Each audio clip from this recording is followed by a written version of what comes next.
¿Qué tal? ¿Cómo están? Buenos días, buenas tardes, buenas noches a la audiencia, a los que nos están acompañando. Buenos días, Buenas Camilo. noches. Buenas noches, Jorge. ¿Cómo están? Hola Juan, buenas noches, Jorge. Un Hola, gusto estar Camilo. acá. Hola, Ya, Juan. Don Juan. No, sin don. ¿Ok? No, pero es que los viejitos yo les digo Juan, Don. Es que el condón no sirve. Sin don. Oye, bueno, Camilo, jamás, abogado. Me llamó la atención la especialidad tuya, ¿eh? Me llamó profundamente la atención. Debe ser interesante campo. Interesante. Sí, es un campo bien interesante. Sí, bastante. Y da para expandirse en muchas cosas, sobre todo con las nuevas tecnologías que están empezando a aparecer en estos últimos tiempos. Sí, súper interesante. Muy, muy interesante.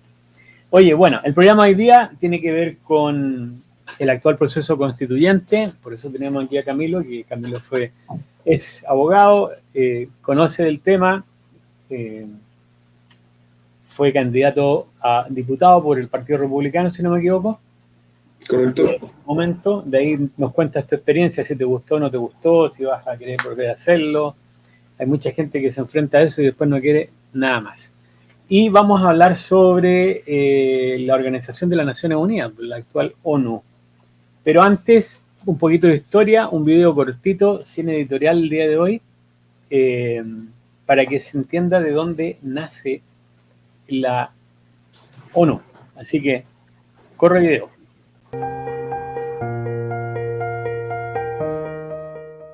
A partir de los 14 puntos planteados por el entonces presidente de los Estados Unidos, Woodrow Wilson, para superar los efectos de la guerra y conseguir una paz duradera, el 28 de junio de 1919 nace la Sociedad de Naciones o Liga de las Naciones.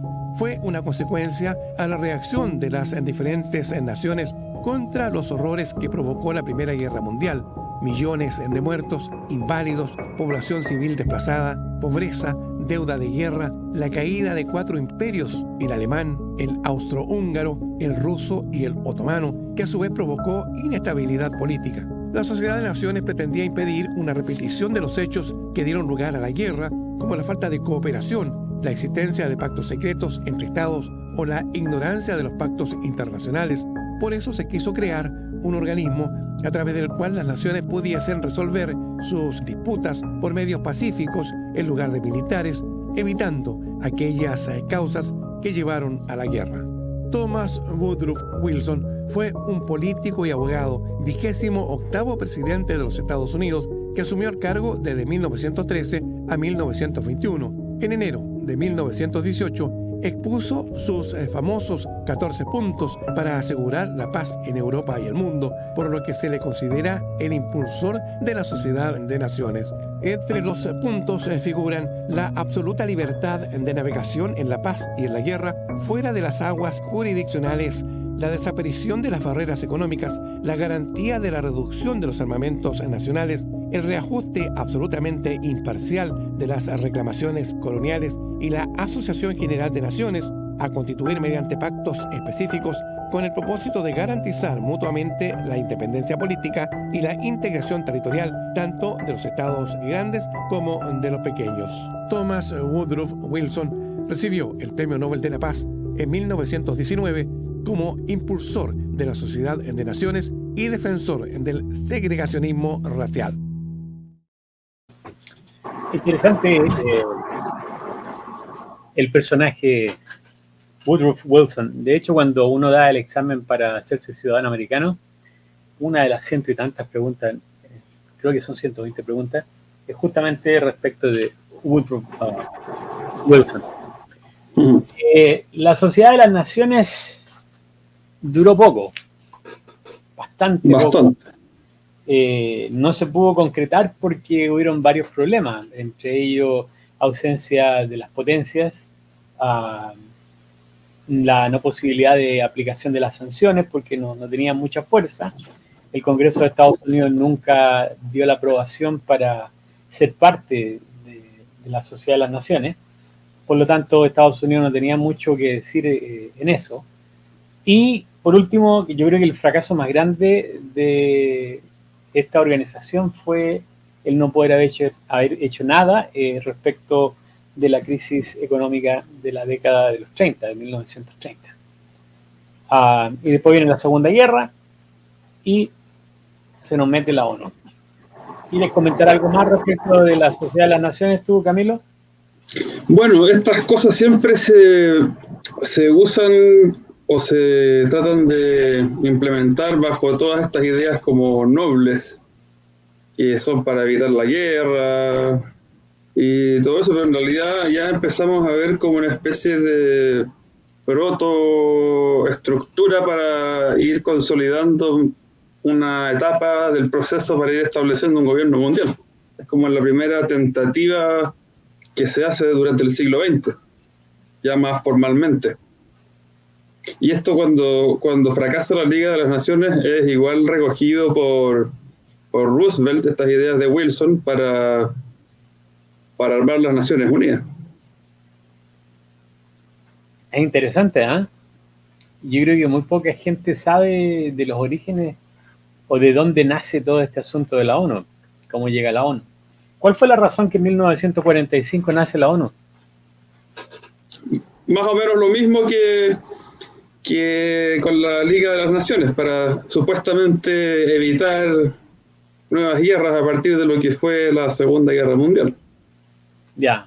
Pero en realidad ya se ve que se consolida, se aprendió un poco de los errores de aplicación quizás anteriores, y ahora con esto se arma mejor lo que va a ser esta estructura que con el tiempo se va a ir desarrollando y evolucionando hacia lo que es como gobierno o gobernanza mundial del que se habla tanto.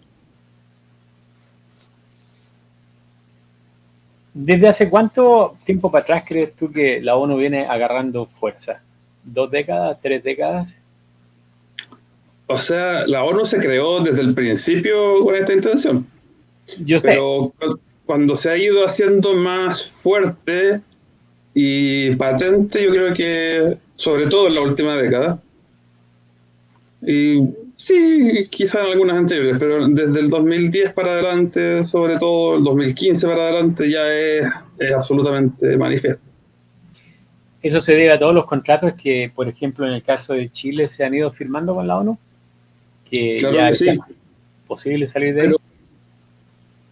Son procesos, entonces hoy día vemos consecuencias de cosas que se empezaron a gestar hace varias décadas atrás. Por ejemplo, todo lo que vemos hoy día con el ambientalismo empezó en los años 60. Ya. Ahí se empezó a gestar todo lo que va a ser como un cambio de política ambiental en las Naciones Unidas, y vienen distintas conferencias hasta que se empieza a hablar ya a principios de los 90 del desarrollo sostenible, y con distintas iniciativas se va convirtiendo finalmente en lo que va a resultar ser la Agenda 2030. Está primero los Objetivos de Desarrollo del Milenio y la Agenda 21, que tenían menos puntos. La Agenda 21 igual es mucho más extensa que la Agenda 2030, que es para el siglo XXI, no una meta para el año 2030. Y la Agenda 2030 finalmente se firma en el año 2015, después de varios años de trabajo. Pero todo esto partió en los años 60 y principios de los 70 con un informe del Club de Roma. Y que también lo pudimos ver acá en Chile, bueno, lo pudieron ver ustedes allá en Chile, en el gobierno que la ONU se hizo muy presente en el gobierno de Frey, con varias reformas. Frei padre. Ya, Frei padre. Eduardo Frei Montalva.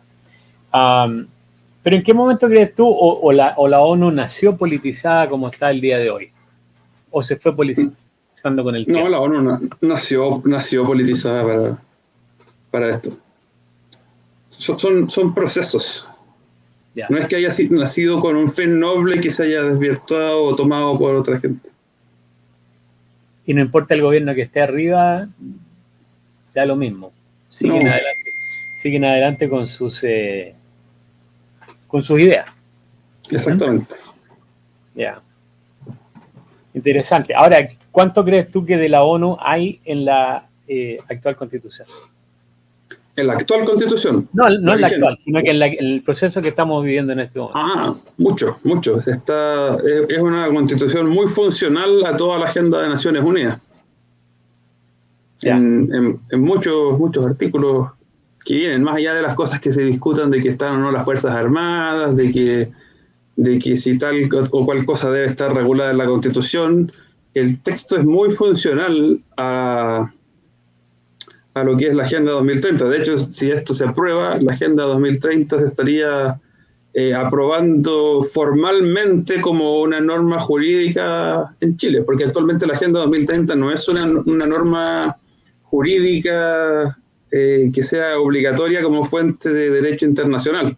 No es una fuente formal de derecho internacional, es un simple pacto político, su peso es político, no es jurídico.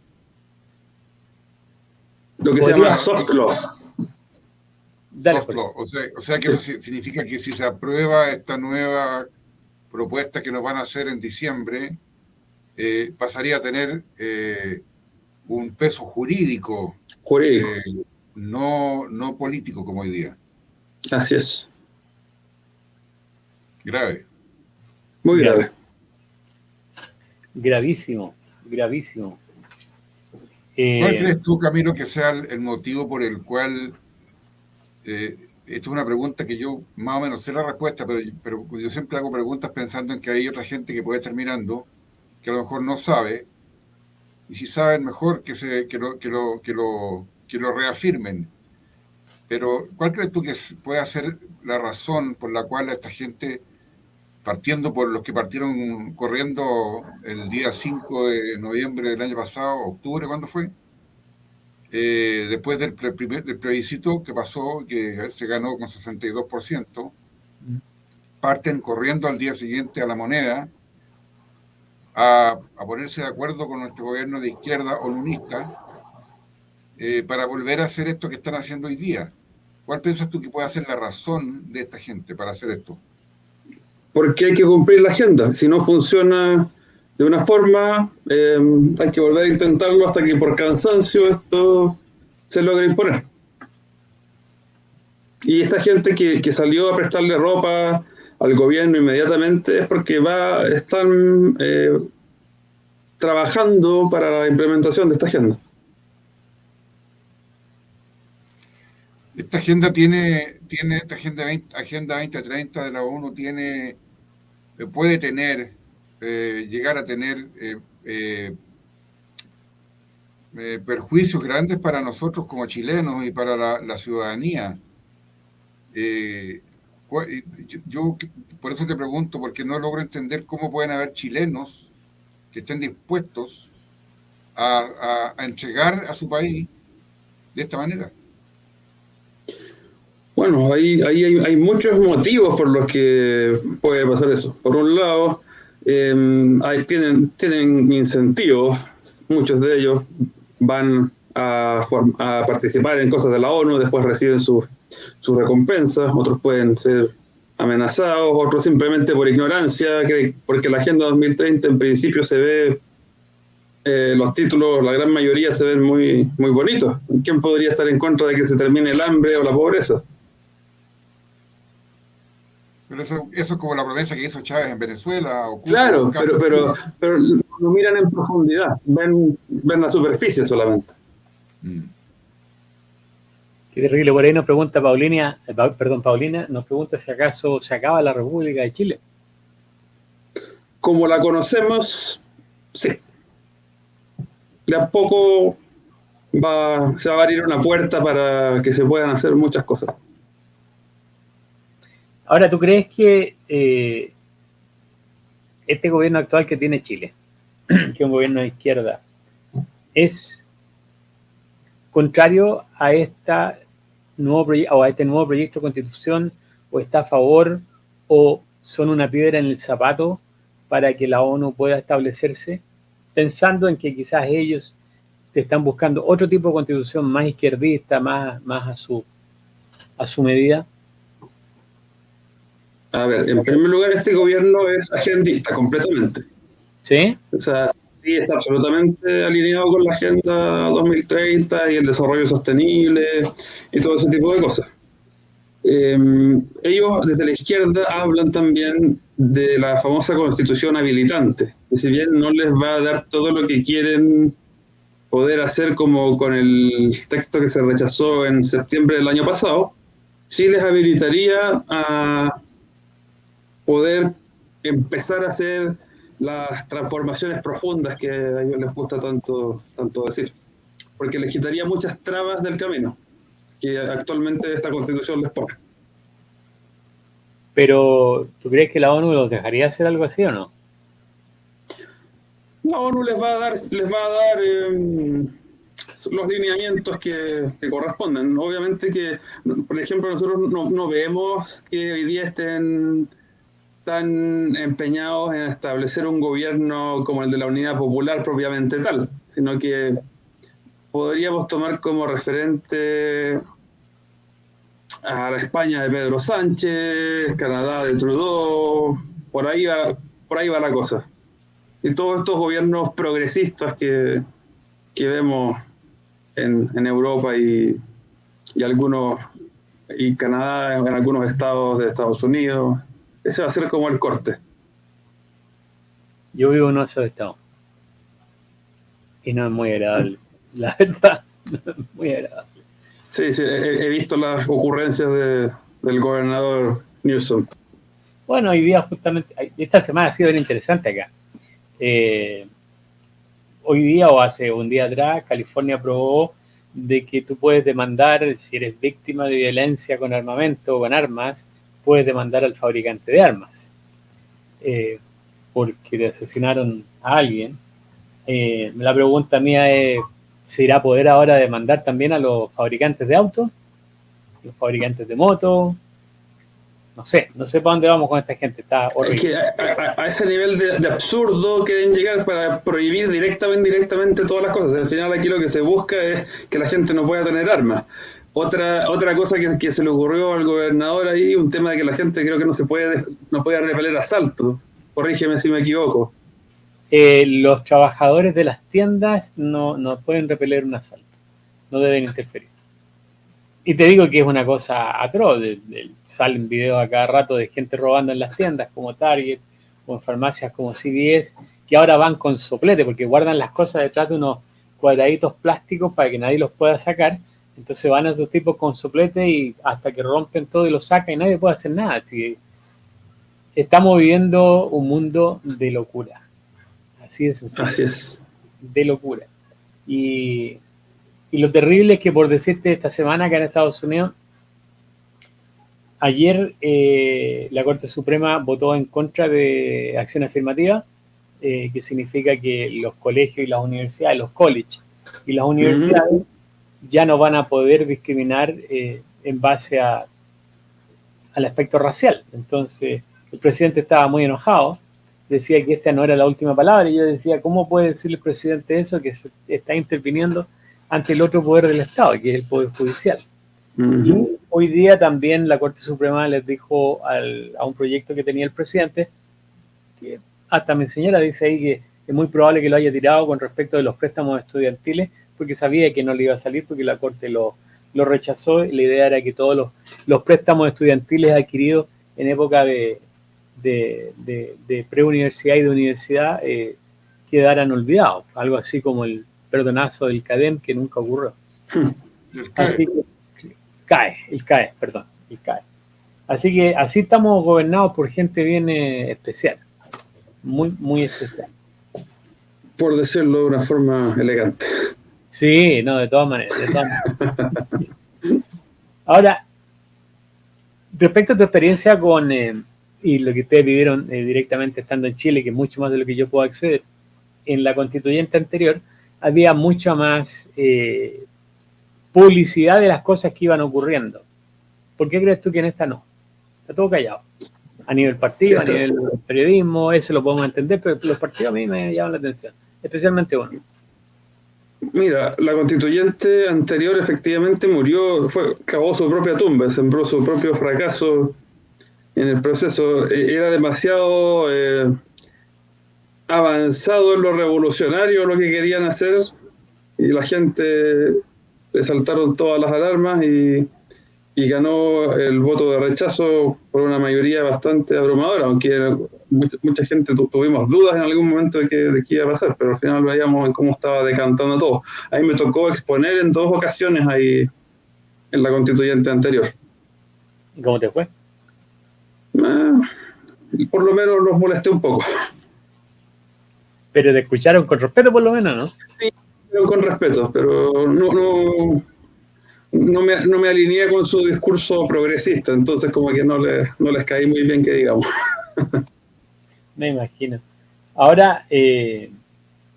Y la de ahora, bueno, claramente que como hay una agenda que busca que esta constitución salga, que la actual constitución, a pesar de todos los cambios que se le han hecho, busca, o sea, todavía tiene las herramientas como para ponerle, al menos jurídicamente, un alto a muchas de las cosas que intentan hacer, es el gran obstáculo a superar. Y hoy día estamos viendo que se busca como ir estandarizando todas las constituciones a nivel mundial también. Ya. Porque parte de la Agenda 2030 es estandarizar todas las normas jurídicas, todas las políticas públicas, es como estandarizar al mundo de acuerdo con cierta línea. ¿Se podrá hacer eso o no? Y lo veo tan difícil. Se puede intentar. Hay una agenda que seguir, puede que se implemente todo o parte. Es como hay una hoja de ruta y ahí se va viendo qué es lo que se va cumpliendo. Pero ¿cuál podría, cuesta entender, lograr que esta gente pretenda lograr estandarizar las constituciones de todo el mundo a algo más o menos equivalente? ¿Cuál podría ser el objetivo final? ¿Dominar el mundo? ¿Dominar la economía mundial? ¿Hacernos que no nos movamos más allá de 1,5 kilómetros de la casa? No entiendo. ¿Cuál podría ser el motivo? Es control. ¿Perdón? No es esto así tan burdo como dominar el mundo, pero hay ciertos grupos de poder que les interesa mantener el control y como las cosas van cambiando, ellos también tienen que ir desarrollando sus planes, y como ya no tienen tanto dinero, ya no les queda nada más que jugar a creerse dioses. Entonces ellos tienen ciertas creencias y para ellos nosotros no somos más que cucarachas. Eso les iba a preguntar, ¿por qué Chile? Si Chile siempre ha sido un experimento en cuanto a ideología, no solamente ahora. Ya. Qué increíble. Entonces, podría ser una pequeña pincelada para que la gente un poco comprenda de dónde viene esa idea tuya. O sea, no es una idea mía. Esto nosotros lo estudiamos con un profesor de politología que él nos explicó, no puedo dar el nombre, pero nos explicó mucho esto, y efectivamente Chile siempre fue utilizado como laboratorio de pruebas ideológicos. Un ejemplo es, por ejemplo, la Unidad Popular. Primera vez que se trata de instalar el socialismo de determinada manera, mediante la vía electoral. No voy a decir democrática, porque democrática no fue, pero se llegó por vía electoral con las normas que había en ese momento. Después del gobierno militar también hubo experimentación en cuanto a instalar cierto modelo económico, que fue esta economía de mercado neoliberal que le llaman, que no se hubiera podido instalar si no hubiera habido un gobierno que tuviera toda la autoridad. Ya. En eso estamos completamente de acuerdo. Entonces, ha sido experimentación para ambos lados, Chile, siempre. Qué increíble, qué increíble. Bueno, al menos nos podemos sentir importantes, ¿eh? Eso es bueno. Y ahora para la Agenda 2030 también somos experimentos. O sea, lo dijo la que era en ese entonces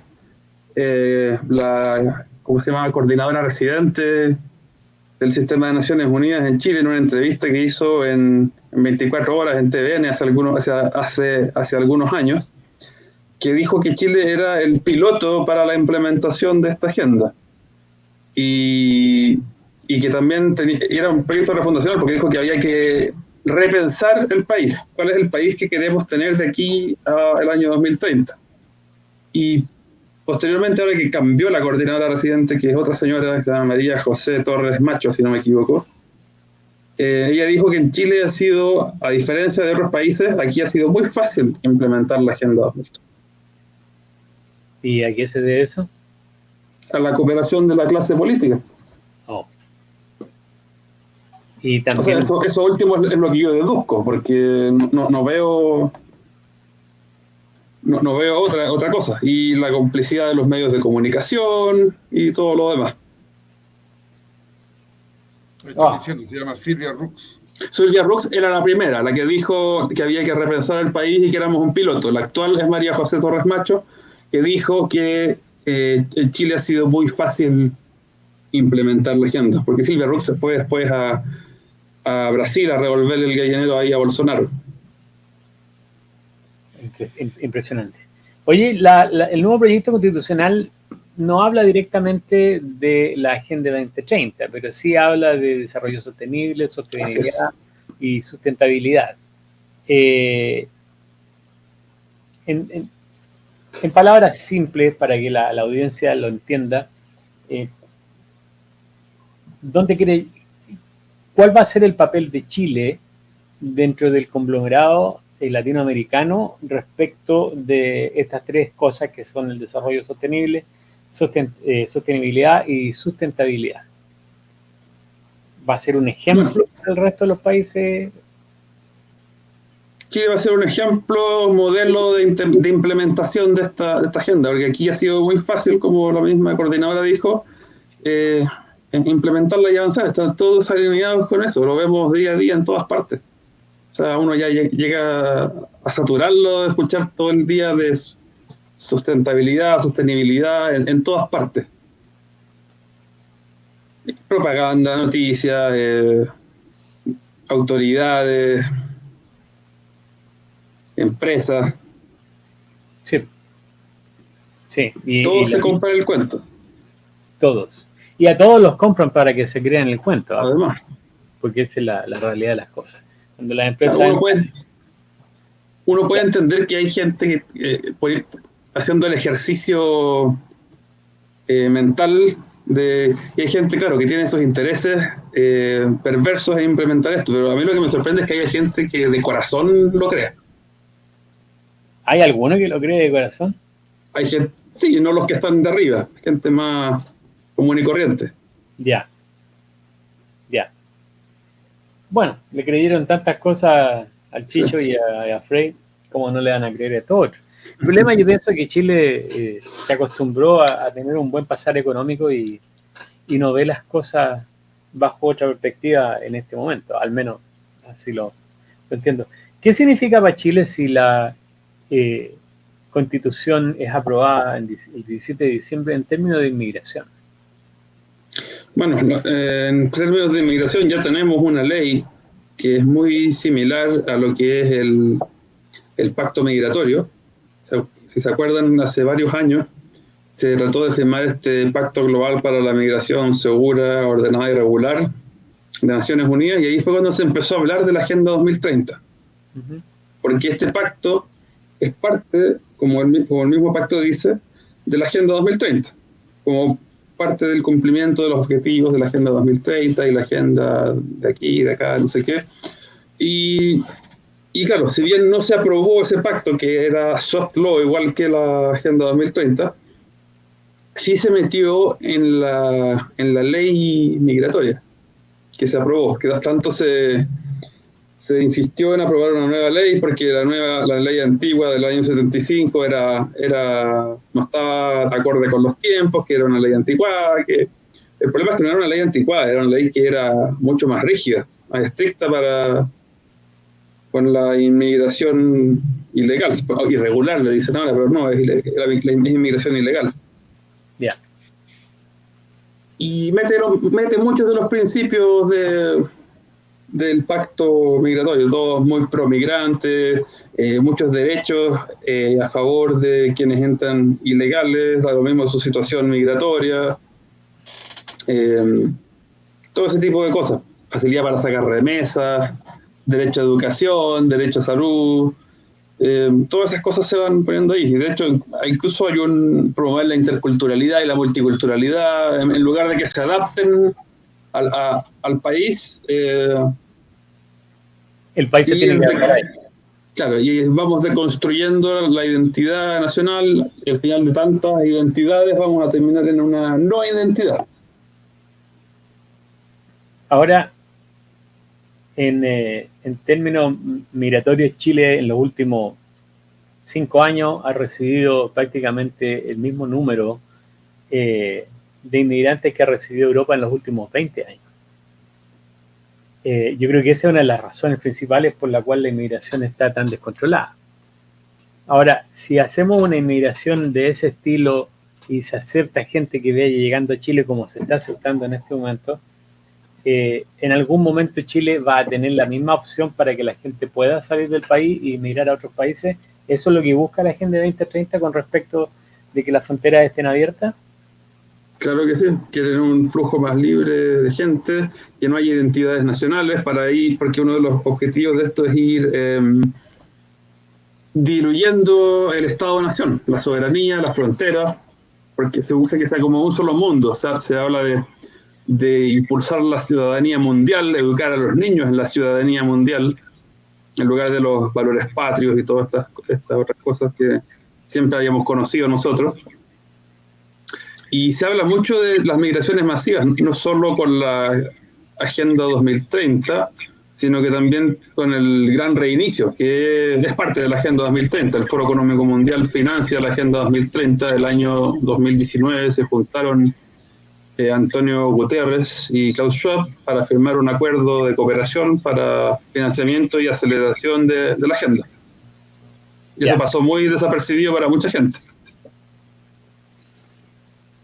Hay muchas cosas que pasan muy desapercibidas. Fíjate que el 19 de julio acá en Estados Unidos se celebró el día del Juneteenth, que tiene que ver con la abolición de la esclavitud cuando entra el ejército en Texas y terminan ganando la batalla ahí.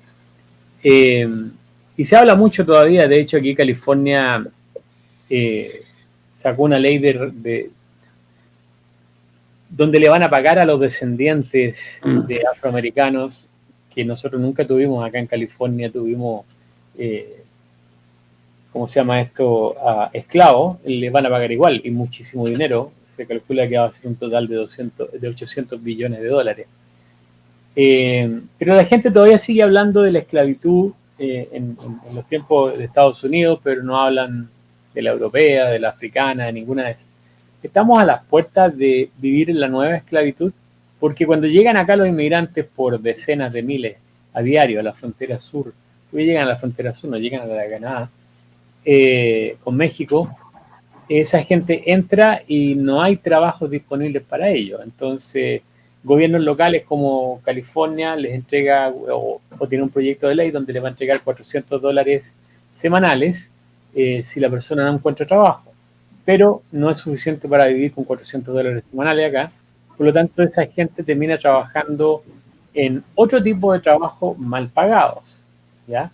Prostitución, tráfico de niños, en un montón de cosas. Estamos frente con esta nueva inmigración o en este nuevo flujo migratorio ante el nuevo sistema de esclavización mundial, pero ahora legal.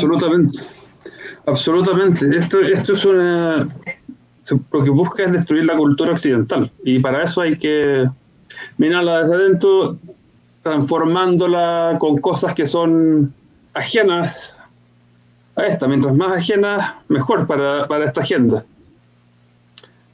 Y lo vemos como un modelo no solo en Estados Unidos, se ve en Europa, lo vemos en Chile también.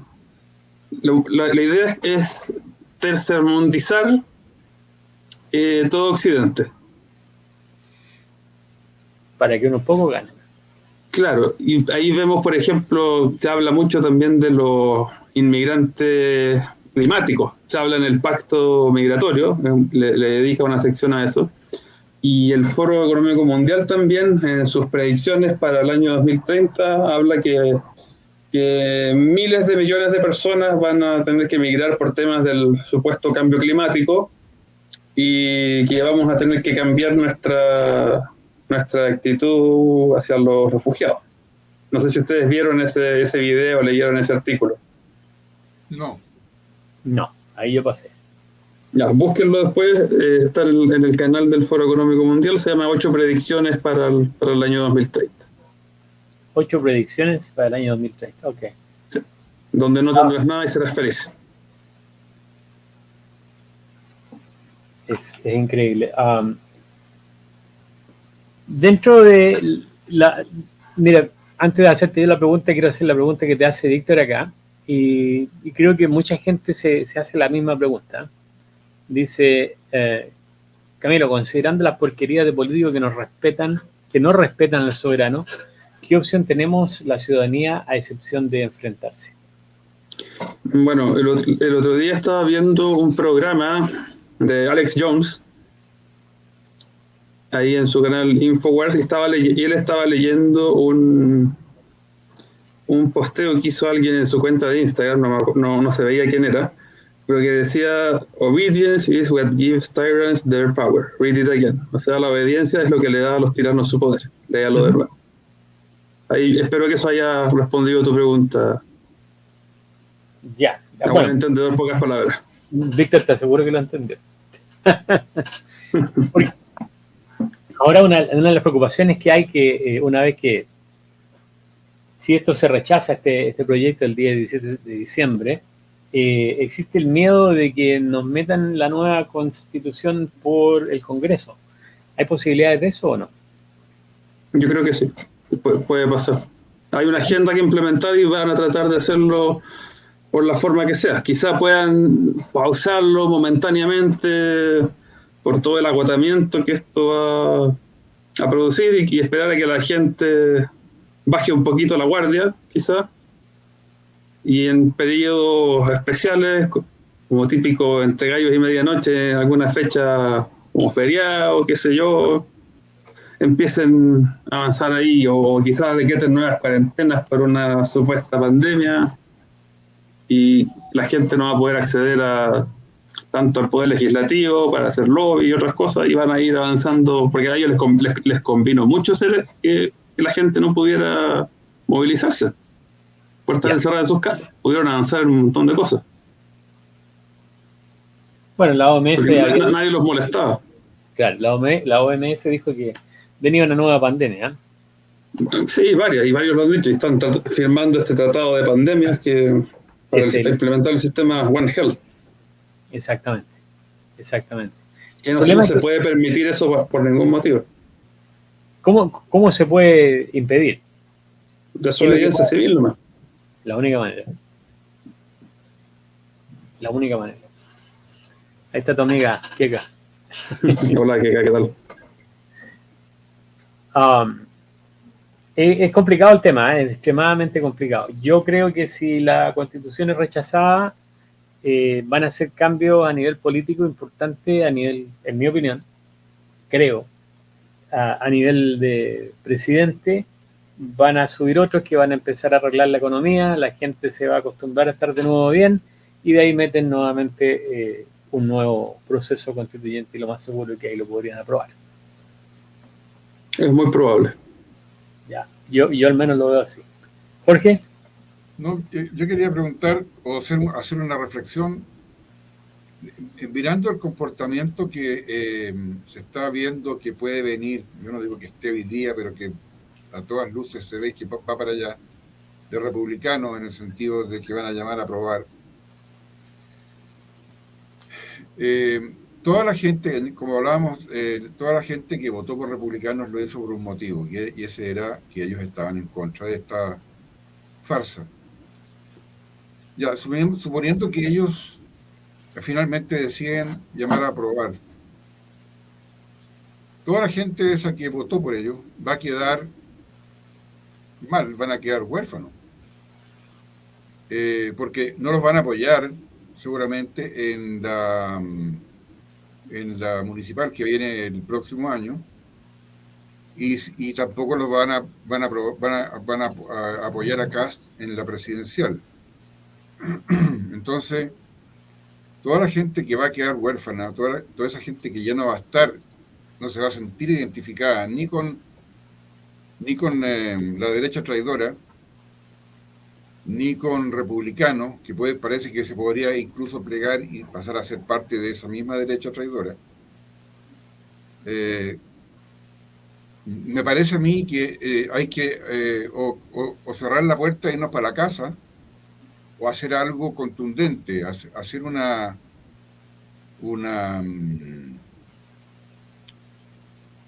crearle presión política a republicanos y a la derechita cobarde para que no sigan con este juego, y esa presión se logra, creo yo, sacándolos del Congreso y sacándolos de las municipalidades, sacándolos de todos lados, sacándolos de todos lados.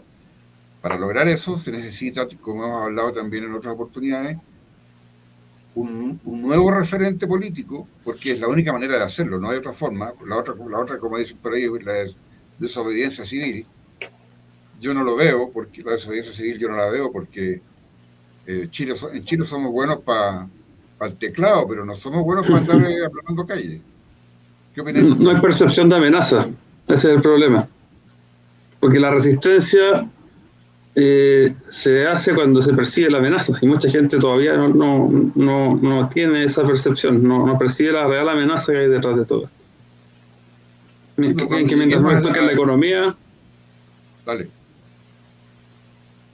¿Creen que mientras no les toque la economía va a estar todo bien? Bueno, pero si llegamos a diciembre y con republicanos plegados al apruebo, what next? Bueno, yo estoy totalmente en contra de aprobar este texto. No podría aprobarlo por ningún motivo. O sea, discrepo totalmente de esa postura. Y creo que se haría un muy flaco favor de llamar a aprobar. Pero poniéndonos en el caso que llamen a aprobar, habría que tener un plan para poder ver que toda esa gente que va a quedar votada tenga alguna forma de expresarse, por la vía legal, me refiero yo, no por la vía de levantamiento civil o rebelión civil. Claro, no están las condiciones para eso. Entonces, de alguna forma, la gente va a tener que poder manifestar su descontento con todo este proceso. Y generalmente la forma legal de manifestar esto es cuando se castiga a los políticos en las urnas. ¿Y contra qué alternativa? Ahí eso es lo que la gente va a tener que decidir, si prefiere votar por el mal menor o qué.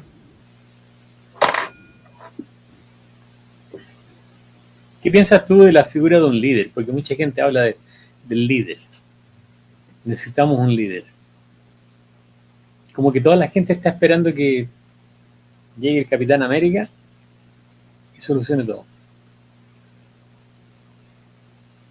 ¿Será ese un problema que hay en Chile en este momento? Ahí la Keka está hablando de Matei, como que fuera la capitán de Chile.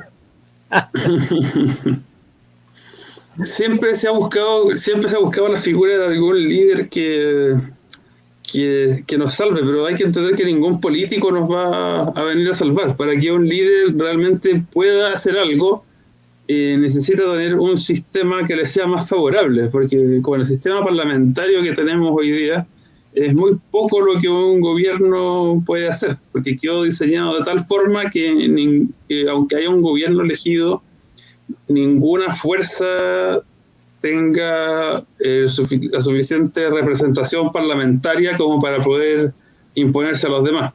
O sea, si criticaban tanto al binominal con todos los defectos que quizás haya podido tener, era un sistema bastante más estable y predecible que lo que tenemos ahora. Hoy día tenemos un montón de conglomerados políticos distintos dando vueltas ahí en el Congreso. Entonces, ninguno logra imponerse por sobre los demás. Fíjate que dentro de lo que tú estás conversando, se me vienen todas las cosas que se le cambiaron a la Constitución antes, en el último año de Augusto Pinochet, y después con este tipo Ricardo Lagos. Nadie vio venir esto, porque ahí es donde se estaba gestando todo esto. Así es. Ya con la derogación del artículo 8º original, en que se cedió en esa parte, ya empezamos a abrir las primeras puertas. Ya que se declaraba inconstitucional todo organismo que promoviera y organización que promoviera la lucha de clase, la destrucción de la familia y todas las otras cosas que estamos viendo hoy en día. Ahí fue cuando metieron el pie en la puerta. Así es. Pero la gente común y corriente no lo sabe. Y yo creo que los que están viendo el programa hoy día se dan cuenta que así ocurrió. Pero hay mucha gente que no... Es que son procesos. Es como este ejemplo que ponen siempre de la rana que es cocinada, que la meten al agua fría, que se empieza a calentar de a poco y cuando ya se da cuenta es demasiado tarde, porque si la tiras al agua caliente inmediatamente va a salir, claro. Porque se va a dar cuenta al tiro. Después ya no tiene fuerzas para hacer nada, cuando es paulatino. Por eso se llama progresismo, no porque sea progreso, sino que va avanzando progresivamente. Porque el nombre original era progresivismo en inglés, progressivism, pero lo mal tradujeron como progresismo. Ya, exactamente. Ahora, dentro de ese progresismo hay un tema dentro de la Agenda 2030 que no sé si va a quedar dentro del proyecto constitucional que están trabajando en este momento y que tiene que ver con la reducción de la población a través de la eutanasia y el aborto. ¿Va a estar presente en este proyecto o está presente en este proyecto? A ver, según lo que tengo entendido, porque bueno, parte de la agenda de esta élite es la despoblación, ya que según lo que ellos creen, el mundo está sobrepoblado, los recursos no van a alcanzar para todos, y obviamente que ellos tratan de asegurarse la mayor cantidad de recursos para ellos, y así también pueden controlar más fácil al resto de la población que quede existiendo. Dicho eso, si bien la Constitución de ahora no es tan descarada como la anterior, porque me parece que no establece el aborto explícitamente, sí deja la puerta abierta porque no protege la vida del que está por nacer, como la actual. Ya. Entonces es una constitución habilitante. Está hecha en términos tan ambiguos que pueden interpretarse de muchas formas. Cosa que uno puede ver y decir, oh, pero esto no es tan malo, pero que luego puede interpretarse en el sentido que ellos quieren. Ahora, es cierto que este proyecto constitucional de aprobarse deja las puertas abiertas para que el gobierno que sea usted de turno decida cambiarla por otra. Habría que ver en cuánto quedan los quórum para su cambio, pero claramente van a ser más bajos y van a poder cambiarla más fácilmente, porque es habilitante. Los habilita tanto para nuevas reformas legales como para después hacerle nuevas reformas a esta misma Constitución. Ya te hago la pregunta porque la gente no entiende eso. Es extremadamente complicado, muy, muy complicado. Jorge, ¿alguna pregunta tú? Mientras yo preparo esta. Yo estoy tratando de entender, todavía no entiendo bien, o sea, cómo la ideología que está detrás de todo esto es tan maldita, tan malvada, tan diabólica, para someter a la población mundial a algo que esté tan en contra de la naturaleza humana. Nunca pensé que iba a vivir una cosa así. Vuelvo a insistir, yo creo que lo que hay que hacer, lo que tenemos que hacer, es buscar la forma de poder enfrentar a esto, pero organizadamente, ¿no? No podemos enfrentar esto conversando en Twitter o en WhatsApp o en TikTok. Esto tiene que hacerse organizadamente y eso es lo que hay que promover meterle a la gente en la cabeza que esto se tiene que, o sea, tiene que nacer un movimiento que esté dispuesto a enfrentar esto y por lo menos dar la pelea. No podemos dejar que los políticos que tenemos hoy día, que vienen repitiéndose el plato de algunos 30 años ya, esa gente ya no nos llevó a un buen puerto. Ellos nos están llevando a un lugar donde no hay puerto, un roquerío, donde el barco se va a encallar y se va a hundir.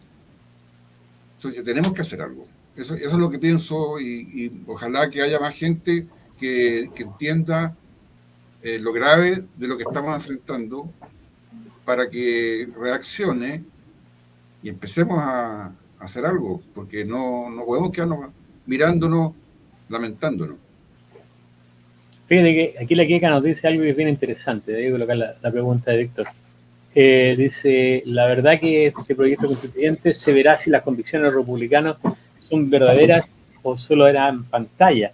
Pero yo creo que esa pregunta hay que dividirla en dos partes. Los dirigentes y las bases. Yo creo que las bases están bien claras en lo que quieren y las convicciones las tienen bastante claras. Por eso siguen al partido. La pregunta mía es, ¿tú crees que los dirigentes del partido están en condiciones de mantener los valores por los cuales nacieron?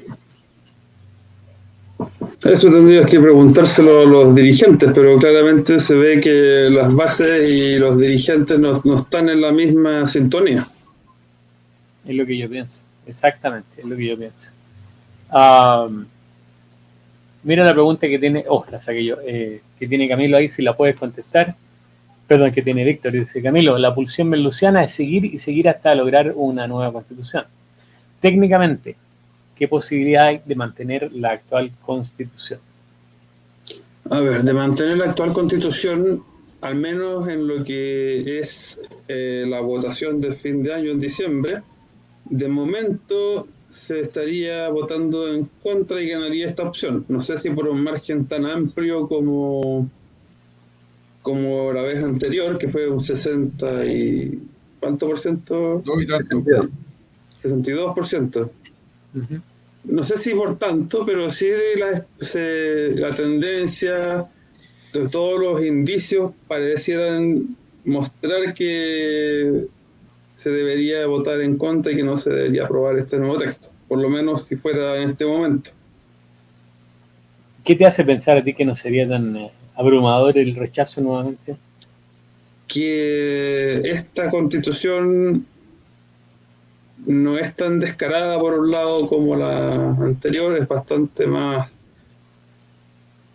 ha sido bastante más hábil su redacción, cosa que gente que no está familiarizada con muchos de los puntos que se tratan ahí no se va a dar cuenta. Y porque la composición del Consejo actualmente es muy diferente a lo que fue la convención anterior. ¿Se sigue manteniendo en peligro, sigue estando en peligro el mantener los símbolos patrios no. Chile como nación, no? No, esas cosas están, entonces mucha gente ahí no se da cuenta de cosas más profundas, como por ejemplo, no sé, que la propiedad privada hoy día tiene ciertas limitaciones que nosotros conocemos, uh-huh, que están en el mismo artículo 19, número 24, que la ley puede establecer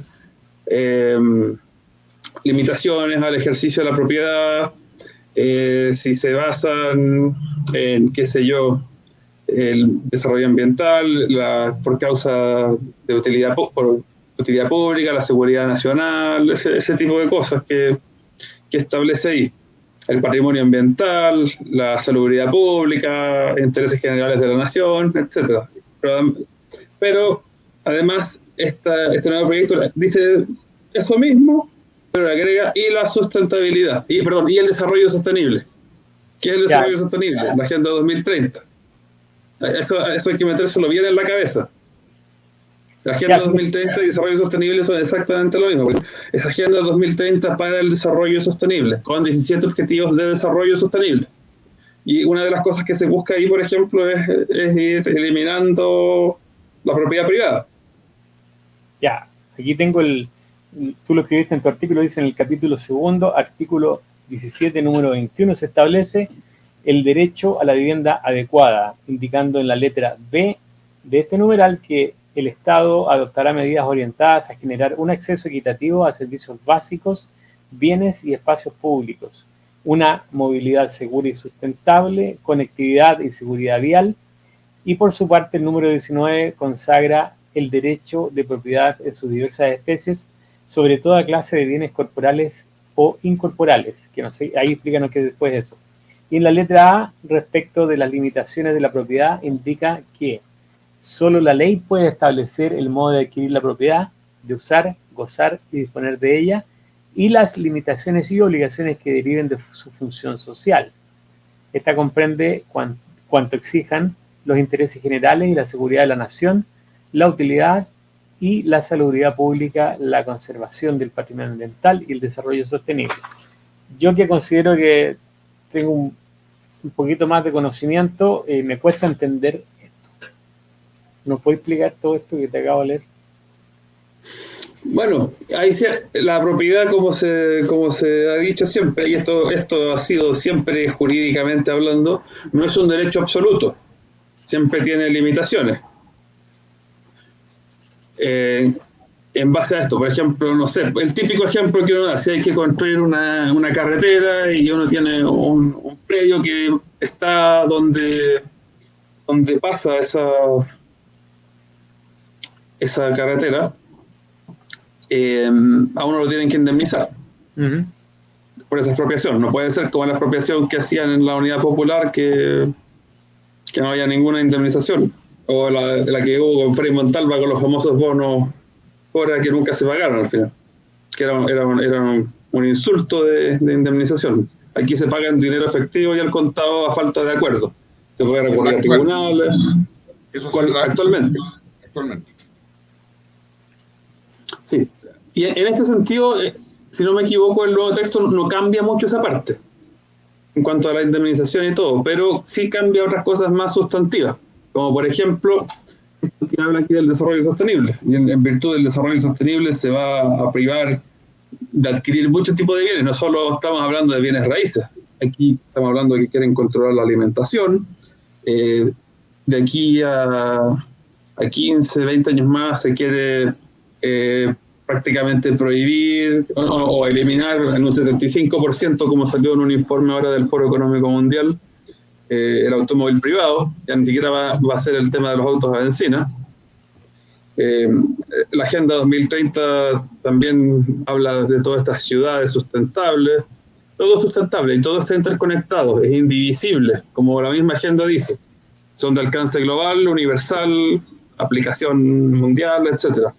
La misma agenda establece todos estos objetivos de desarrollo sostenible que están interconectados y conexos.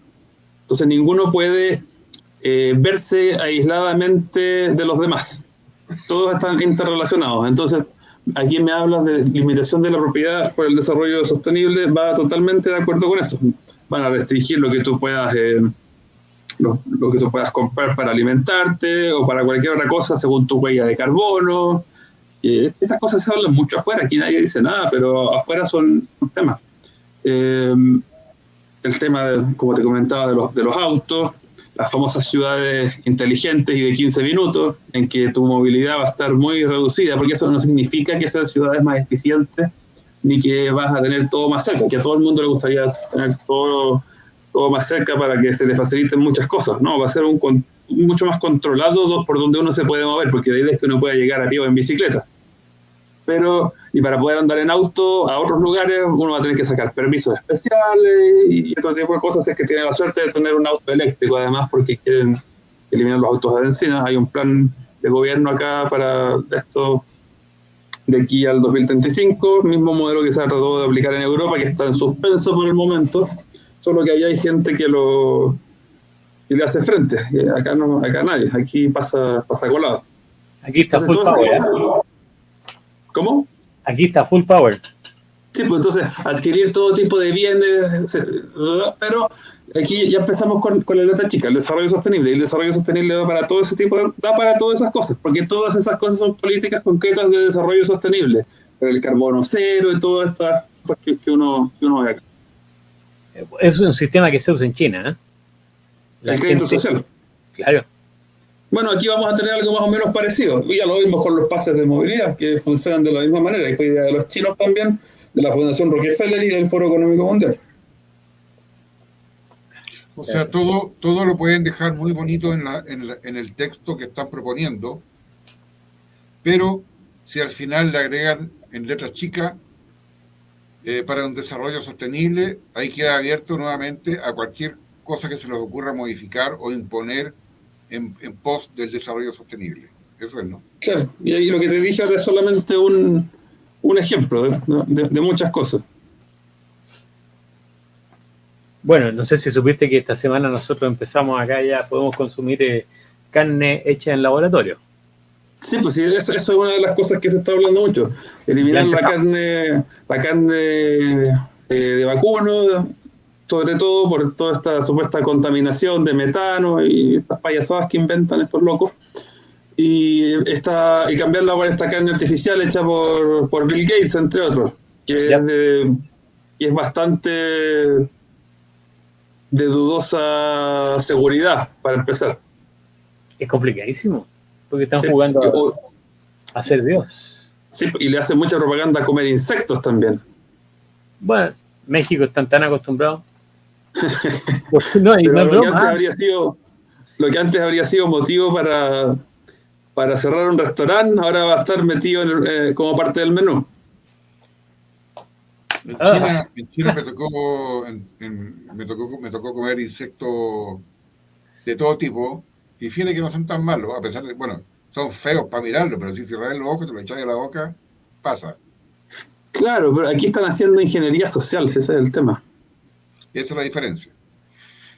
Los chinos tendrán sus costumbres y sabemos que comen de todo. Son pero milenarias, son costumbres milenarias, no como acá que están tratando de imponer una moda a la fuerza. Aquí están haciendo ingeniería social, esa es la diferencia. Claro. La carne esa de Bill Gates, que es carne vegetal, ya existe. La otra vez yo compré una para probarla. Tiene hasta color, o sea, se ve como carne molida, el mismo color, pero no tiene el mismo sabor.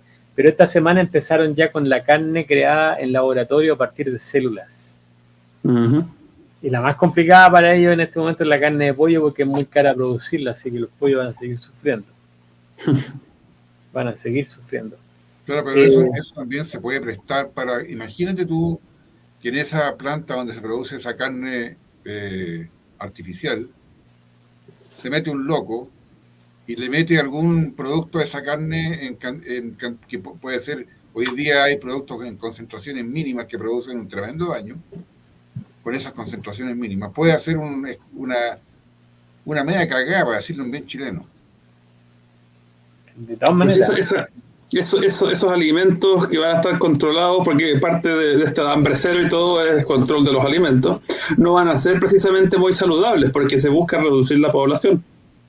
Y por distintas cosas, con alimentos que provoquen enfermedades, que disminuyan las expectativas de vida, porque claro, no nos pueden matar a todos de una sola vez, entonces de a poco nos van intoxicando. Entonces, claramente que no hace falta que se meta un loco a ninguna cosa. Si estos alimentos ya son bastante tóxicos de por sí. Yo creo que, de hecho, lo que ya estamos consumiendo en vegetales ya son absolutamente tóxicos al ser manejados. No hace falta que se meta un loco. Ellos son los locos, son unos dementes. Ya. Dentro del capítulo 13... se habla del desarrollo sostenible en su totalidad, y dice que en el artículo 89 dice que el Estado debe fomentar el desarrollo sostenible, armónico y solidario del territorio nacional, instando a la colaboración privada en dicha tarea. Pregunta: ¿quién va a ser el inteligente que va a estar a cargo de eso? Bueno, eso hay que analizarlo un poco para entenderlo, porque está explicado en cierta forma o contenido dentro de ese mismo ese mismo texto. La colaboración privada, eso es muy, muy importante entender qué significa. Porque, claro, el desarrollo sostenible y la colaboración privada, aquí está dicho, le comieron una parte a la palabra porque se habla de la cooperación público-privada. Siempre se ha escuchado mucho hablar de la cooperación público-privada. Y los acuerdos de cooperación público-privada son finalmente los que van estableciendo la famosa gobernanza global.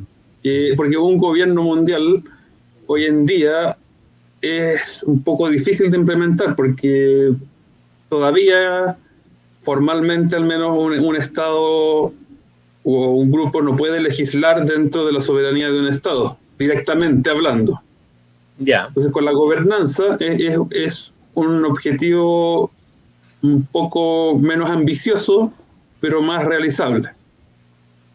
Entonces tenemos a todos estos think tanks, estas organismos privados internacionales como Bilderberg, la Trilateral, el Foro Económico Mundial, la Fundación Rockefeller, y todo esto, el Consejo de Relaciones Exteriores, y muchos más de ese tipo, que ellos son creadores de políticas públicas, de ideas. Todas estas ideas que nosotros estamos viendo nacen en estos centros, que tienen mucho dinero para investigar, desarrollar trabajo intelectual y todo lo demás. Y una vez que concretan estas propuestas, ellos hacen que desciendan a todos estos organismos internacionales. Me faltó mencionar también el Banco Interamericano el Banco Internacional de Pagos, el BIS, que es como el banco central de los bancos centrales, también está dentro de estos creadores de política. Uh-huh. Y ellos se lo transmiten a estos organismos internacionales como la ONU, la OMS, el Banco Mundial, el Fondo Monetario Internacional, que son los que se encargan de enviárselos a los distintos gobiernos, que son finalmente los que ejecutan las políticas.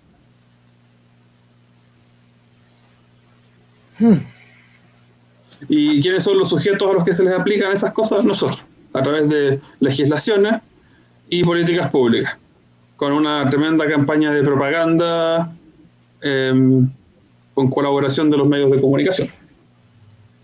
Los medios de comunicación están muy, muy, muy vendidos. Aquí en Estados Unidos, llega a dar asco ver la prensa. Sí, pero al menos tienen algunos que dicen cosas en contra y que aguantaron bastante antes de que los echaran, como Tucker Carlson. Aquí nada, ni eso. Ya. Ni siquiera eso. Hoy día estaba leyendo que... Pero dale. Para terminar esa parte, el de aquí el discurso es único y uniforme y no hay ningún medio que se salga de esto. Hoy día estaba leyendo que el carabinero ese que le pegó un par de tiros al malabarista que lo quería atacar con el machete en Panguipulli, ahora que salió absuelto totalmente, se querelló contra la Mónica Rincón y contra el Chilevisión por todas las cosas que dijeron de él, culpándolo antes de que siquiera fuera juzgado. Ojalá que le vaya bien. Esperemos que le vaya bien, porque si finalmente... Porque él quedó absuelto, si no me equivoco. Él quedó, claro, totalmente. Claro, entonces ahí puede eventualmente haber injurias y calumnias. Por establecer. Claro, porque se está actuando contra la presunción de inocencia, más allá de la opinión personal que puedan tener una como persona particular, que yo puedo creer que tal o cual es culpable de eso. Finalmente habrá que ver lo que determina la justicia. Bueno, entonces una persona que tiene voz mediática para eso, por mucho que pueda tener su parecer personal, no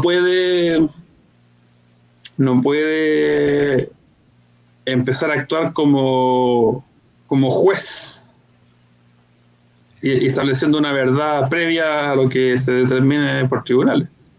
Exacto. Y dicen que lo que viene después es una querella en contra de Boric, en contra de la Camila Vallejo y no sé qué otro más, no me acuerdo, por lo mismo, porque ellos también hicieron varias declaraciones en las redes sociales, inculpándolo, tratándolo de asesino, etcétera, etcétera.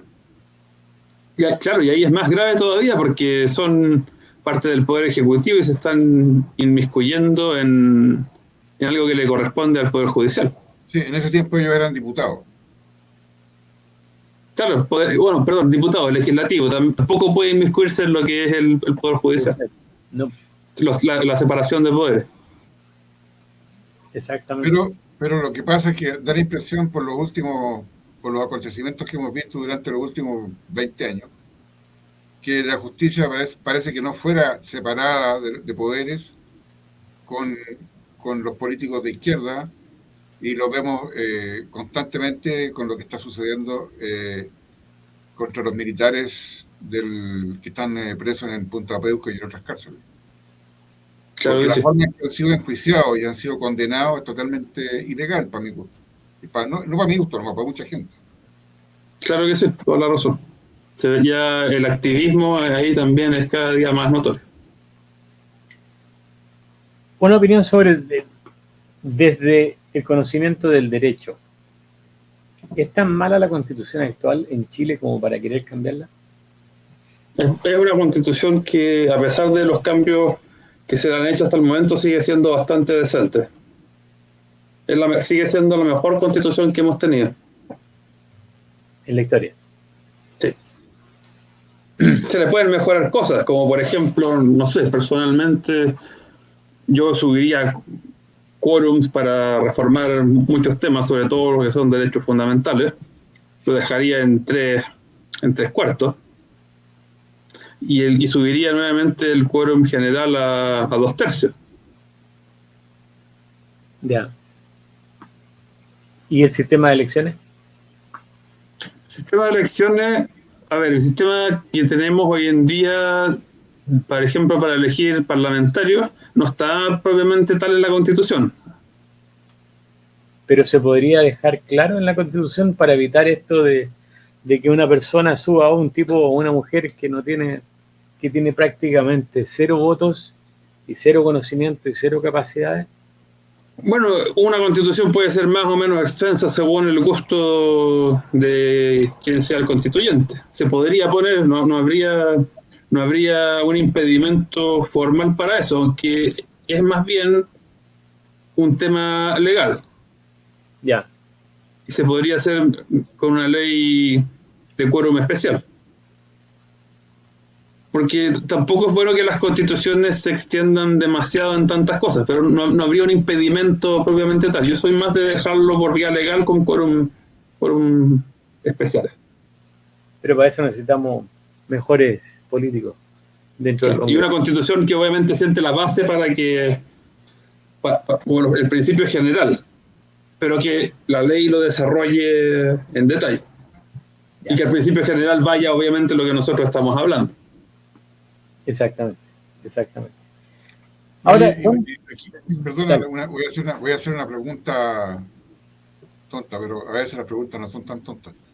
Poner en la Constitución, por ejemplo, que todos los funcionarios públicos, todos los políticos de elección popular que mientan abiertamente y sean sorprendidos, ¿eso es materia de ley o materia constitucional? Que sean sorprendidos van a recibir como un determinado castigo. O sea, que sean destituidos. Para que no aumentan más. Bueno, de hecho, hay causales de destitución de cargos públicos establecidas en la Constitución actualmente. Pero como por ejemplo... Popular. ¿Cómo, perdón? Me refiero a cargos de elección popular. Sí, por ejemplo, la Constitución establece que cesará en su cargo el diputado o senador que incurra en tales y cuales conductas. O cosas por ese tipo. O el presidente podrá ser cesado en su cargo. Pero si ya ponemos a hablarnos de delitos propiamente tales, eso es materia de ley. Como por ejemplo ir a la cárcel con una pena de presidio mayor en su grado tanto a tanto, eso ya es un tema que le corresponde regular a la ley. Bueno, pero yo me refiero, por ejemplo, un tipo que miente, como varios de los que están hoy día en el gobierno, porque mienten y mienten y mienten y vuelven a mentir y mienten y mienten, y no solamente los de izquierda, sino que también los de derecha. Mienten y mienten. Porque no hay ninguna sanción, no hay ninguna consecuencia.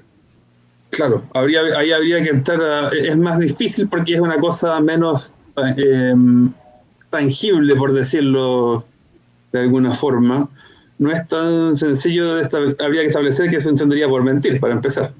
Porque no sería como, no sé, es más difícil de determinar. Es más difícil de determinar qué se entiende y cómo podría cesar un político en su cargo de elección popular por mentir. Es mucho más vago, más difuso establecer ese tipo de sanción, porque cualquier cosa podría eventualmente utilizarse para ello. Como haber prometido que iba a hacer tal cosa y no pudo cumplirlo. No, por ejemplo, como decir que si el presidente hubiese sabido o hubiese tenido toda la información, tal vez no hubiese indultado. Y después, ¿me entendí? Ese tipo de cosas. Uh-huh. Aquí eso ya son temas más de responsabilidades políticas. Y para eso y para eso los ministros son fusibles. Se pueden cambiar unos por otros cuando es necesario. Están ahí para eso. Sacan a un mentiroso por un otro igual, ¿no? Uh-huh. Sacan a un ladrón por un otro igual. Claro, y sacan al ministro porque perdió la confianza del presidente, pero el presidente sigue en su cargo. Porque ahora, es mucho más difícil demostrar algunas de esas cosas. Ahora, dentro de todo las boricosas de este año y tanto que lleva de presidente, ¿existe la base? ¿Está la base como para poder hacer una acusación constitucional con el presidente y sacarlo? Y si existe, ¿por qué no se ha hecho? Causales, yo creo que sí existe. Ya. Como por ejemplo, no me acuerdo cómo se dice exactamente, pero salud mental incompatible con el ejercicio del cargo es un tema bien discutible que se podría analizar. El tema es que no hay voluntad política para hacerlo y quizás no estén las fuerzas para hacerlo tampoco. ¿A qué te refieres con fuerzas? Fuerzas, votos. Ya. Están más preocupados de hacer su nueva constitución que de tener un presidente como la gente, parece. Claro, porque por ejemplo, aunque un sector estuviera dispuesto a hacerlo, va a haber otro que le va a prestar ropa y hasta ahí va a llegar. No van a tener los votos suficientes.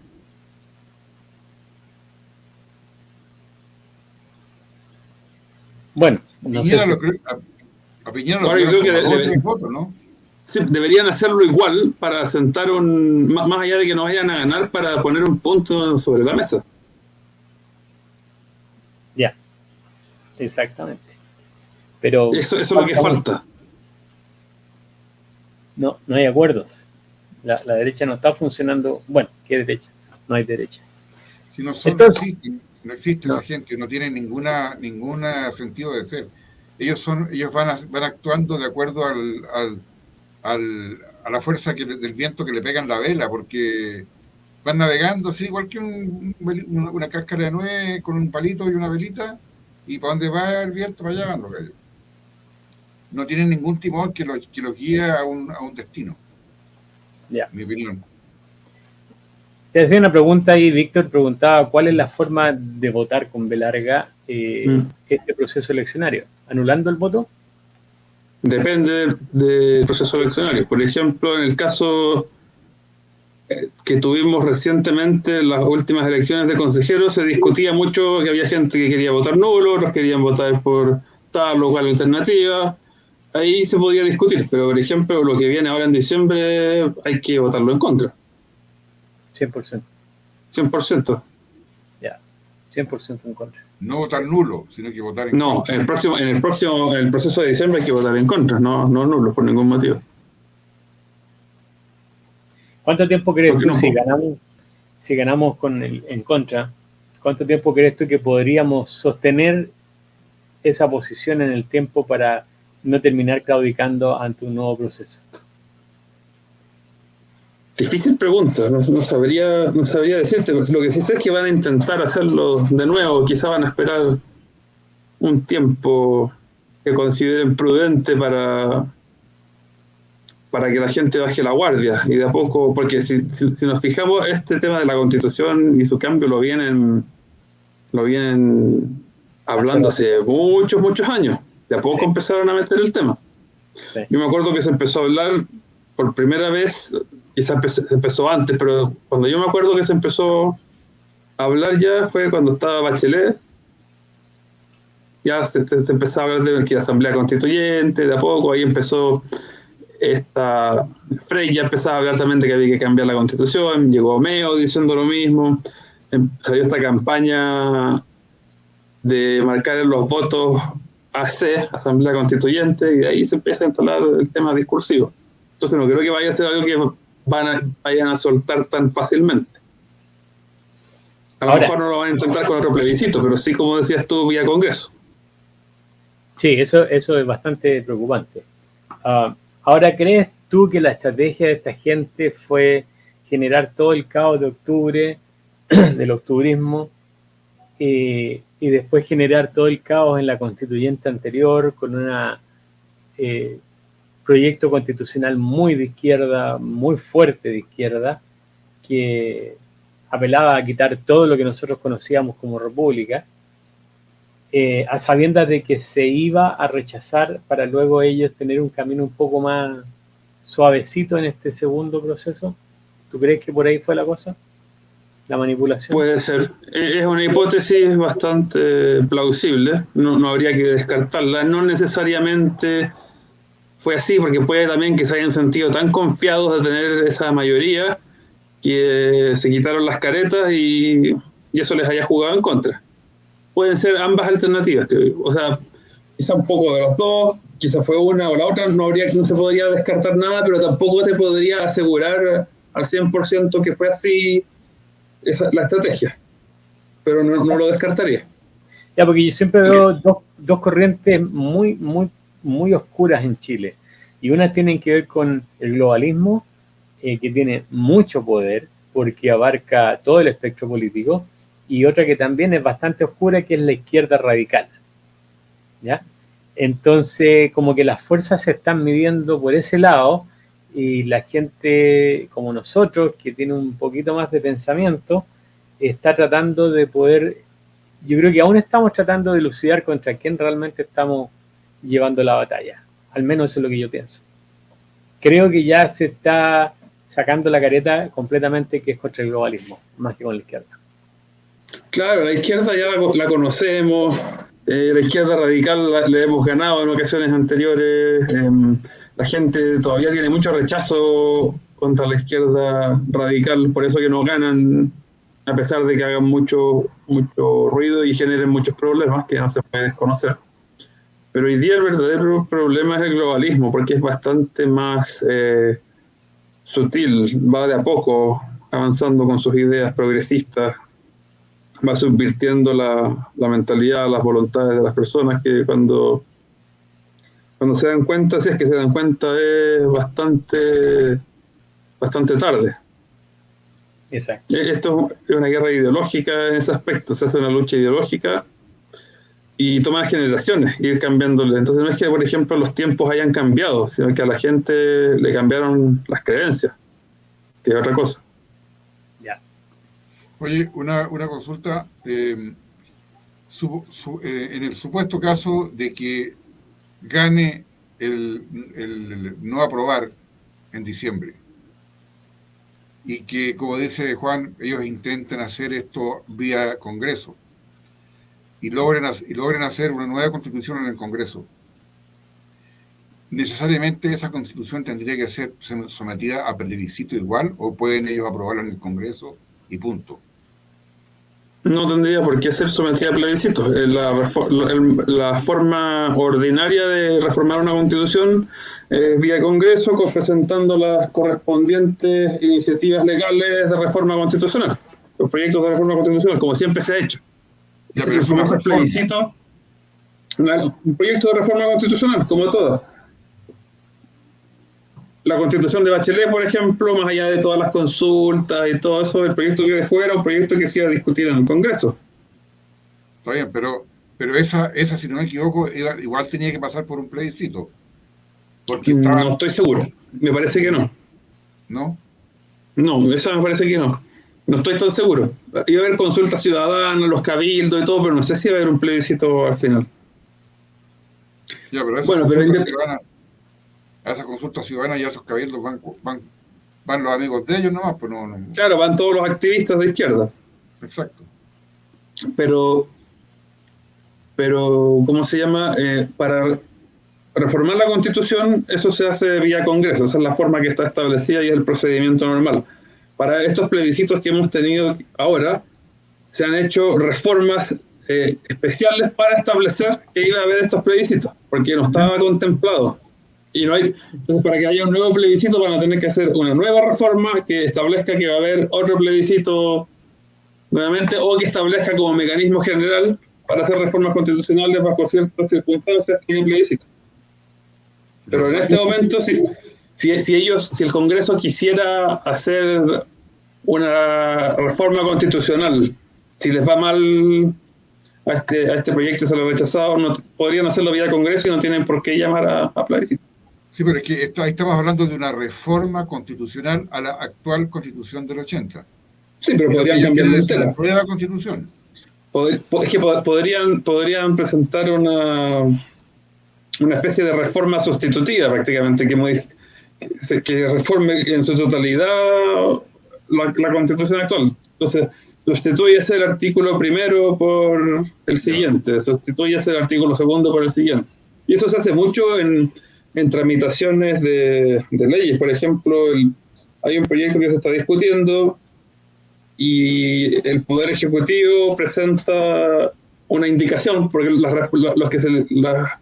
reformas que se le quieren hacer a los proyectos de ley, cuando se discuten, para cambiar ese proyecto se le hacen indicaciones por los parlamentarios o por el Ejecutivo. Entonces, el Ejecutivo a veces presenta una indicación sustitutiva, que como dice su nombre, sustituye todo prácticamente lo que se está discutiendo, y si se aprueba esa indicación, es el proyecto que se va a discutir. Aquí perfectamente podrían presentar un proyecto de esas características, como fue el que presentó Bachelet. No me cabe duda de que ya está, ¿eh? Sí, y por algo no se ha retirado del Congreso, porque todos los proyectos pueden ser retirados por su autor en cualquier momento. En este caso no tenía que ser Michelle Bachelet, que se fue a los pocos días, sino que su autor como el Poder Ejecutivo. Entonces Piñera podría haber asumido y el primer día haber retirado ese proyecto de la discusión. Y no lo hizo. No lo hizo. Piñerita. Bueno, para ir cerrando el programa, ya lleva 1 hora y media. Fuiste candidato a diputado. Así es. Cuéntanos de tu experiencia. ¿Valió la pena? ¿No valió la pena? ¿Sacaste algo concreto? ¿Abriste los ojos? Todo. Aprendí bastantes cosas. Fue una experiencia bien interesante. A mí me gusta todo este tema. Tuvo sus partes también que no fueron tan agradables, por otro lado. Siempre uno saca cosas positivas de este tipo de aprendizaje. Conoces un poco cómo funciona todo esto. Lamentablemente no obtuve el resultado que esperaba. Aprendí también cómo no hay que hacer algunas cosas en sentido estratégico. Si uno quiere que le vaya bien, tiene que hacer, qué sé yo, tratar de estar bien posicionado dentro de la papeleta, cosas de ese tipo. Y también me di cuenta que hay que estar... ¿Cómo? Tener ayuda del partido. Claro. Claro, porque los partidos siempre le ponen, y esto en general, le ponen las fichas a determinados candidatos. Sí. Y las listas, porque las listas son muy largas con el sistema que hay ahora. Y esto en todas partes. Exactamente. No, en todos los partidos funciona igual. Así es. Y fíjate que yo creo que no sé cuán complicado es para las personas pasar a ser candidatos. Además. Sí, porque te trae después un estigma bien complicado. Pero bueno, Camilo, muchísimas gracias por estar hoy día con nosotros. Ha sido un programa súper interesante. Quienes han estado con nosotros hoy día, hemos tenido el chat bastante activo. Y yo creo que han aprendido bastante. Bastante. Me gustaría pedirte un último pensamiento para reforzar la idea de que hay que sí o sí votar rechazo en esta Constitución. ¿Cuáles serían lo más básico que tú podrías encontrar, pero a la vez importante para que la gente lo pueda analizar y también votar en contra? A ver, bueno, más allá de todo lo que vemos en la discusión del día a día con este proyecto en que se habla de que si las Fuerzas Armadas van a estar o no en la Constitución, que si va a estar, qué sé yo, el derecho de los padres a educar a sus hijos, que es muy importante también, y que también la destrucción de la autoridad paterna es parte de la agenda y todo. Más que todos estos temas puntuales, que puede que se ganen algunos, se pierdan otros, hay que estar muy atentos a que con el tema del desarrollo sostenible no se está hablando absolutamente nada dentro de lo que es este proyecto en discusión. Entonces, eso es, más allá de todo el resto que sigue siendo muy malo, este es el principal motivo por el cual hay que votar en contra, porque es estar apoyando la agenda mundialista de Naciones Unidas que busca, como ellos mismos lo dicen, transformar el mundo, cambiarlo en su totalidad. Es un programa refundacional, no refundacional como el que quería la convención anterior, pero sí es refundacional. Es mucho más complejo y menos evidente, porque así funcionan estas cosas cuando uno ve el veneno que está ahí explícito, no se lo toma, pero si se lo dan en dosis pequeñas, uno no se va dando cuenta, como de a poco lo van intoxicando hasta que ya es demasiado tarde. Entonces, podrían cambiarle muchas o prácticamente todas las cosas que la gran mayoría de la gente considera malas como para mantener su voto en contra y dejarlas bien. Pero mientras siga manteniendo todo esto que es el famoso desarrollo sostenible, eso ya es más que suficiente para seguir votando en contra. La actual Constitución, por ejemplo, aparte de todos los derechos que nos protege, que están muy bien redactados y con todas las salvaguardas que tiene un punto que a mucha gente pasa por alto, que es el artículo 19, número 26, que es la garantía de las garantías, como se le llama, porque está el derecho a la vida, el derecho a propiedad, el derecho a la educación, a desarrollar cualquier actividad económica, etcétera, etcétera, y todos los derechos fundamentales del artículo 19. Y el artículo 19, número 26, es una salvaguarda general para todo lo anterior. ¿Por qué? Porque el artículo 19 dice, la Constitución asegura a todas las personas, va mencionando cada uno de los derechos, y al final asegura la seguridad de que los preceptos legales que por mandato de la Constitución regulen o complementen las garantías que éste establece o que las limiten, en los casos que ella autoriza, no podrán afectar los derechos en su esencia, ni imponer condiciones, tributos o requisitos que impidan su libre ejercicio. O sea, en el fondo, las limitaciones que establece la ley a los derechos fundamentales no pueden alterar la esencia de estos derechos, ni imponer condiciones y otro tipo de requisitos que finalmente terminen eliminando el derecho propiamente tal. Ese es el espíritu que tiene actualmente y está consagrado en ese número final del artículo 19. El proyecto actual no tiene nada de eso. Ni siquiera una mención. Hasta la de Bachelet hacía un saludito a la bandera recogiendo parte de lo que acabo de mencionar. A mí me encantaría conocer al cerebro detrás de todo esto de la Agenda 2030. Es que son muchos cerebros. Sí, pero todos tienen que tener algo medio torcido por ahí. Algo medio torcido. Antes de darle el paso a Jorge, Si después de perder ellos en diciembre intentan hacerlo vía Congreso, ¿qué podemos hacer nosotros para que no se materialice? Amenazarlos con el voto y manifestarse, Ya. que lo sientan. Al final eso es lo que les va a doler. Y elegir a gente que ya se manifieste en contra de toda esta agenda. Es muy importante el momento de elegir a sus políticos que tengan una posición clara respecto a ese punto. Ya. Absolutamente cierto. Don Jorge Matei. Nadie dice nada. ¿Ya? Bueno, yo quiero tomarme de la última frase que dijo Camilo. Amenazarlos con el voto. Pero ahí hay que terminar la frase diciendo amenazarlos con el voto, no reeligiéndolos y eligiendo a otras personas. Claro que sí. Que sí estén en pro de la nación chilena y de nuestras libertades como país soberano, y no estén como los que ya conocemos, que son todos los que están hoy día en el Congreso, todos. No se escapa, yo creo que ninguno. A lo mejor habrán 3 o 4 excepciones.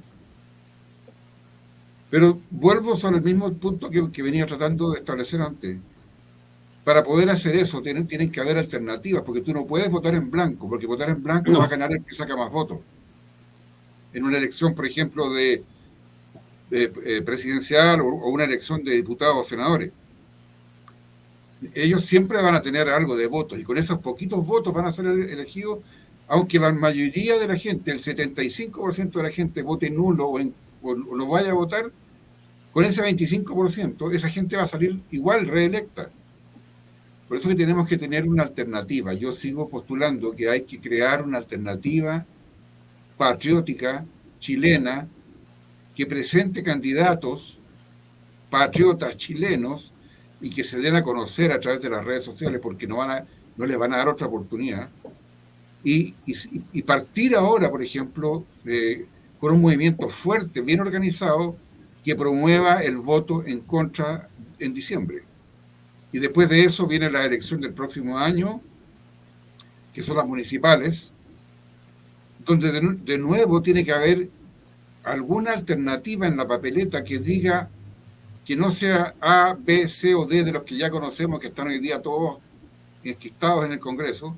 Tienen que haber alternativas, y para eso tiene que haber un movimiento político. Y yo llamo ahora, por favor, vayamos pensando que tenemos que crear ese movimiento político y generar esos nuevos liderazgos de gente verdaderamente patriota que quieran a su país y que estén dispuestos a luchar por la libertad de Chile. Y dispuestos también a no tener vocación de mayoría, en el sentido de que tienen que ser una voz que firme, que no se mueva y que no trance, pero que esté ahí siempre presente y que no se mueva ni un milímetro de su discurso. Exacto. Exactamente. Bueno, aquí se hace más claro que nunca lo que saben en Condorito. No hay que votar por el roto quesada. Hay que terminar con todos estos rotos quesadas que hay. Camilo, muchísimas gracias por estar con nosotros. Esperamos tenerte en una próxima ocasión para analizar nuevamente a medida que esto va avanzando. ¿Te parece? Me parece, Juan y Jorge, muchas gracias por la invitación. Fue un gusto estar acá y cuando quieran, yo encantado. Listo, Camilo. Muchas gracias. Jorge, nos vemos. Adiós a todos. Gracias, Camilo, por aceptar la invitación y estar pendiente para la próxima. Nos gustaría tenerte de nuevo. Encantado, Jorge. Muchas gracias. Adiós, gracias. Adiós. Chao, chao.